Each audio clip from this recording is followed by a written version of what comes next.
نہایت ہی واجب الاحترام بزرگوں، دوستو، عزیزوں، سورہ نساء کی آیت نمبر 80 اور 81 اللہ تعالیٰ نے ارشاد فرمایا من یطع الرسول فقد اطاع اللہ، جس نے رسول کی اطاعت کی بے شک اس نے اللہ کی اطاعت کی۔ ومن تولی فما ارسلناک علیہم حفیظا، اور جس نے پیٹھ پھیر لی تو ہم نے آپ کو اس کا نگران بنا کر نہیں بھیجا۔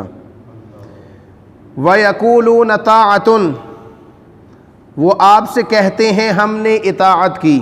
فَإِذَا بَرَزُوا مِنْ عِنْدِكَ بَيَّتَ طَائِفَةٌ مِّنْهُمْ غَيْرَ الَّذِي تَقُولُ، جب وہ آپ کے پاس سے اٹھ کر چلے جاتے ہیں تو ان میں سے ایک گروہ رات کو اس بات کے خلاف کہتا ہے جو وہ کہہ چکا تھا۔ واللہ یکتب ما یبیتون، اللہ اس کو لکھتا ہے جو کچھ وہ رات کو کہتے ہیں۔ فاعرض عنہم، حبیب آپ ان سے اعراض کیجئے۔ وتوکل علی اللہ، اور اللہ پر توکل کیجئے۔ وکفی باللہ وکیلا، اور اللہ بطور کارساز آپ کے لیے کافی ہے۔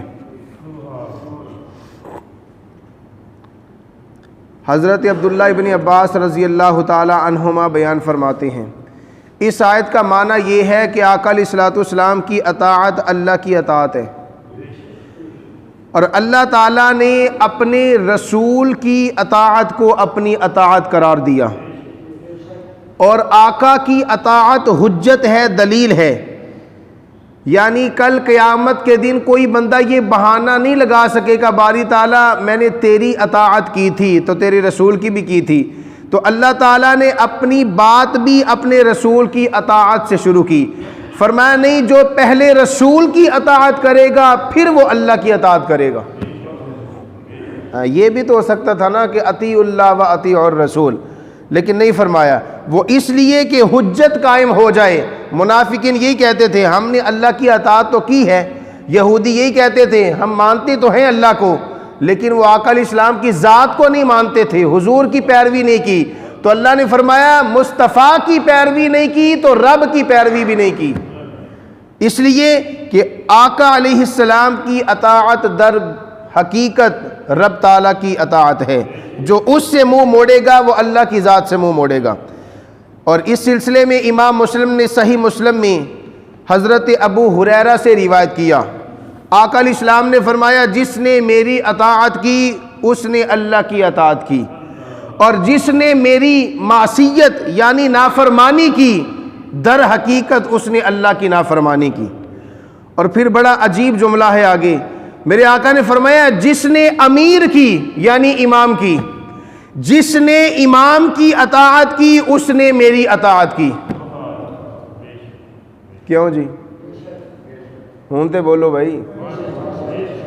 جس نے، امیر سردار کو کہتے ہیں، امام کو کہتے ہیں، جس نے امام کی اطاعت کی، امام کا کہا مانا، اس نے میری اطاعت کی، اور جس نے امیر امام کی نافرمانی کی یعنی امام کو برا کہا در حقیقت اس نے مصطفیٰ کو برا کہا۔ یہ نکل نہیں سکتی، امام مسلم کی حدیث مسلم سے نکل نہیں سکتی، کوئی نکال سکتا ہے اس کو؟ حضور فرما رہے ہیں جس نے امام کی نافرمانی کی اور اس کو برا کہہ دیا تو کس کو کہا؟ تو حضور کو کوئی برا کہنے کی طاقت رکھتا ہے؟ پھر اس کا کلمہ پڑھنا کہاں جائے گا، ایمان کہاں جائے گا؟ اگر کسی نے میرے آقا کو برا کہہ دیا تو یعنی امام کو برا کہنا، امیر کو برا کہنا، یہ حضور کی ذات کو برا کہنا ہے، کیونکہ امام مصلی مصطفیٰ کا محافظ ہے۔ کیوں جی؟ مصلی مصطفیٰ کا محافظ ہے۔ اس جگہ کو جو بات کرے گا، اس پر کھڑے ہونے والے کو جو بات کرے گا، در حقیقت وہ حضور کے خلاف بات ہوگی اور حضور علیہ السلام کے خلاف لکھی جائے گی۔ تو اللہ تعالیٰ نے فرمایا حبیب وہ منافقین جو آپ کے سامنے کہتے تھے ہم آپ کی اطاعت کرتے ہیں، لیکن جب وہ تنہائی میں جاتے تو کہتے نہیں نہیں ہم رسول اللہ کی اطاعت نہیں کرتے، ہم تو آپ کے ساتھ ہیں۔ تو اللہ نے فرمایا میں نے ان کی باتوں کو لکھ لیا۔ تو اللہ کا لکھنا کیا ہے؟ یعنی اللہ نے جو کرامن کاتبین فرشتے بٹھائے ہیں یہ ہر چیز لکھ رہے ہیں، یہ ہر چیز لکھ رہے ہیں۔ اللہ کا باتوں کو لکھنا در حقیقت فرشتوں کا لکھنا ہے۔ تو اس آیت میں اللہ تعالیٰ نے اپنے حبیب کو معصوم کہا۔ معصوم، نبی معصوم ہوتا ہے، لیکن ہم معصوم کا لفظ ہر ایک کے لیے بولتے ہیں، کسی کے لیے معصوم کا لفظ بولنا جائز نہیں ہے سوائے انبیاء اور فرشتوں کے۔ ہاں جی، کہتے ہیں نا بچہ معصوم ہے، یہ جو ہم بولتے ہیں یہ بولنا ہی ناجائز ہے۔ یہ چھوڑ دو اس بچے کو، یہ بچہ معصوم ہے۔ معصوم پتہ کسے کہتے ہیں؟ جس سے گمان بھی گناہ کا نہ ہو۔ ایک ہے گناہ ہو جانا، ایک ہے کہ گمان بھی اس کی طرف منسوب نہ کیا جائے کہ اس سے گناہ ہو سکتا ہے۔ اتنی معصوم ہے میرے نبی کی ذات۔ اس آیت میں اللہ تعالیٰ نے مصطفیٰ کی معصومیت پر دلیل قائم کی، فرمایا حبیب کیونکہ اطاعت اس کی، فرما برداری اس کی ہوتی ہے جس سے کبھی گناہ نہ ہوا ہو، تو ہمارے نزدیک آپ سے بڑھ کر پاک، منزہ اور معصوم کوئی نہیں ہے، اس لیے ہم آپ کی اطاعت کو اپنی اطاعت کہتے ہیں، کہ جو آپ کی فرما برداری کرے گا وہ در حقیقت رب ذوالجلال کی فرما برداری کرے گا۔ تو حضور کی ذات معصوم ہے، سارے نبی معصوم ہیں، انبیاء معصوم ہیں، فرشتے معصوم ہیں، ان سے گناہ ہو ہی نہیں سکتا، محال ہے، ناممکن ہے۔ لیکن اس کے علاوہ جتنی بھی ہستیاں ہیں، اہل بیت ہیں، صحابہ کرام ہیں، اللہ کے ولی ہیں، جتنے بھی لوگ ہیں وہ سارے معصوم نہیں ہیں بلکہ محفوظ ہیں، اللہ تعالیٰ نے اپنے فضل سے ان کو بچا رکھا ہے۔ حضور کا گھرانہ بھی معصوم نہیں ہے۔ اسی بات کا سوشل میڈیا پر جھگڑا چل رہا ہے آج کل۔ ہاں جی، وہ برا بلا کہا جا رہا ہے، اہل سنت کے ایک بہت بڑے عالم دین کو برا بلا کہا جا رہا ہے، حالانکہ اہل سنت کا یہ عقیدہ ہے کہ نبی کے سوا کوئی معصوم نہیں ہے، چاہے وہ اہل بیت ہی کیوں نہ ہو، یا صحابہ کیوں نہ ہو، یا اللہ کے اولیاء ولی کیوں نہ ہو، ان سے خطا ممکن ہے لیکن ہوتی نہیں۔ ایک امکان آنا، امکان ہے لیکن اللہ نے ان کو بچا رکھا ہے۔ تو اس لیے نبی کی ذات صرف معصوم ہے۔ اس کے بعد اسی آیت میں اللہ نے فرمایا کہ جس نے آپ کی فرما برداری سے پیٹھ پھیری، یعنی آپ سے رخ موڑ لیا، تو ہم نے آپ کو اس کا نگران بنا کے نہیں بھیجا۔ اس کا معنی یہ ہے کہ اگر کوئی شخص حضور کی تبلیغ سے مسلمان نہ ہو سکا تو اللہ نے فرمایا حبیب آپ غم نہ کریں، ابو جہل نے کلمہ نہیں پڑھا آپ غم نہ کریں، ابو لہب نے کلمہ نہیں پڑھا آپ غم نہ کریں، کیونکہ آپ کسی کو جبرن مسلمان بنانے والے نہیں ہیں۔ ہاں جی، اگر کوئی اسلام کی بات نہیں مانتا تو ہم اسے جبرن کروا سکتے ہیں؟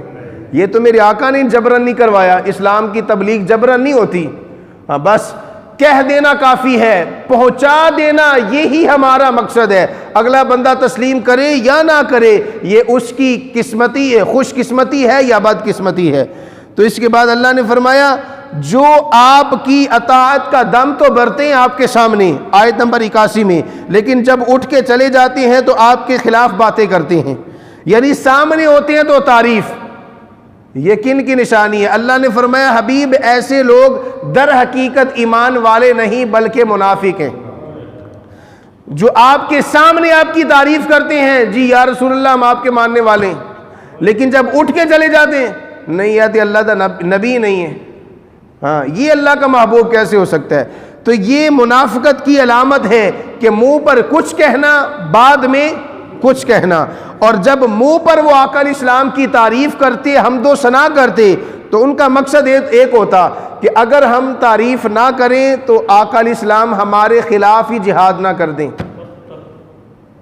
اس لیے وہ مجبوری تھی ان کی اپنی جان اور مال کو بچانے کے لیے وہ حضور کی تعریف کرتی، لیکن اللہ نے فرمایا حبیب یہ جتنا کچھ کر رہے ہیں اللہ ان سب کو لکھ رہا ہے، ہاں اللہ کے نزدیک سب کچھ کوڈ ہو رہا ہے، لیکن آپ کے لیے حکم اللہ کا یہ ہے کہ آپ ایسے لوگوں سے بچیے۔ یہ در حقیقت آقا علیہ السلام کو بات ہوئی، لیکن اس کے ضمن میں اللہ مصطفیٰ کی امت کو سمجھا رہا ہے کہ اے امت مصطفیٰ اگر تہاڈا وی پلہ ایہو جے لوگاں نہ پہ جائے تو پھر ان سے بچیے۔ بچنا کیسے ہیں؟ ہاں جی السلام علیکم وعلیکم السلام، کیسے بچنا ہے؟ ایسے ہی۔ تو اپنے حبیب کو رب یہ فرما رہے، حبیب کے ضمن میں سمجھانے کا مقصد امت مصطفیٰ کو ہے کہ اگر حبیب آپ کا امتی ایسے لوگوں کے اندر پھنس جائے جو اوپر سے کچھ ہوں باہر سے کچھ ہوں تو پھر ان سے درگزر فرمائیں، ہاں جی ان کا حساب نہ لیں بلکہ ان کو ان کے حال پہ چھوڑ دیں اور اللہ پر بھروسہ کریں۔ اب یہاں پر کتنی عجیب بات اللہ نے فرمائی، اپنے حبیب کو رب کہہ رہا حبیب اللہ پر بھروسہ کریں۔ کیا میرے نبی کو رب پر بھروسہ نہیں تھا؟ وَتَوَكَّلْ عَلَى اللَّهِ کا لفظ آیا، وَتَوَكَّلْ عَلَى اللَّهِ، حبیب اللہ پر بھروسہ کریں۔ نبی تو ہوتا ہی وہ ہے جس کو اللہ کی ذات پر کامل یقین ہو، تو یہاں یہ بات کیوں فرمائی؟ کیوں جی؟ میں اگر یہ بات کروں کہ آپ مجھ پہ بھروسہ رکھیں، اس کا مطلب کیا ہے کہ مجھے کہیں نہ کہیں خدشہ ہے کہ آپ مجھ پر بھروسہ نہیں رکھیں گے، تب یہ بات ہوتی ہے۔ لیکن اللہ نے اپنے حبیب کے متعلق یہ فرما دیا وَتَوَكَّلْ عَلَى اللَّهِ، حبیب آپ مجھ پہ بھروسہ رکھیں۔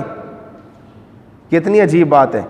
اس کا معنی یہ ہے، اب چونکہ یہ سمجھنے کی ضرورت ہے، کچھ لوگ صرف اوپر سے گزر جاتے ہیں، یہ در حقیقت اللہ تعالیٰ نے حضور کو نہیں فرمایا، خطاب حضور سے ہے۔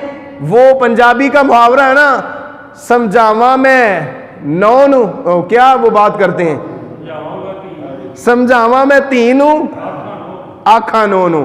تو آقا علیہ السلام کی ذات کو بھی اللہ تعالیٰ نے ایسے ہی انداز سے پکارا، فرمایا حبیب توکل آپ کیجئے، یعنی معنی یہ ہے کہ حبیب ہم آپ کی آڑ میں آپ کی امت کو سمجھا رہے ہیں کہ اے امت مصطفیٰ اللہ پر توکل کرنا، کیونکہ نبی کا تو توکل پہلے سے اللہ پر ہوتا ہے۔ کیوں جی؟ تو اس لیے یہاں پر توکل علی اللہ نبی کو نہیں کہا جا رہا بلکہ نبی کی امت کو کہا جا رہا ہے، کیونکہ توکل امت کا کمزور ہے، نبی کا کمزور نہیں ہو سکتا۔ وَكَفَى بِاللَّهِ وَكِيلًا، تو اللہ تعالیٰ نے فرمایا حبیب جب توکل کر لیں گے تو اللہ تعالیٰ پر ہر معاملہ چھوڑ دیں گے تو پھر اللہ ان لوگوں کے شر سے آپ کو بچانے کے لیے کافی ہوگا۔ اللہ تعالیٰ سے دعا ہے کہ اللہ تعالیٰ مجھے اور آپ کو ان باتوں کو سمجھنے، اس پر عمل کرنے کی توفیق عطا فرمائے۔